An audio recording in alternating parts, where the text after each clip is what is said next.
याला कोणता खेळ म्हणतात? काय म्हणतात? हा, काल कुणाला माहित होता का हा खेळ?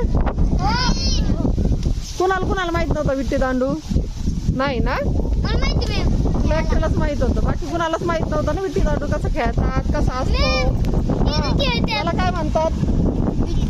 नाही रे बाळा, दांडू. काय म्हणतात? याला काय म्हणतात? काय म्हणतात याला? विट्टी. आणि याला काय म्हणतात? दांडू. हा विट्टी दांडूचा खेळ आहे. कोणता खेळ आहे?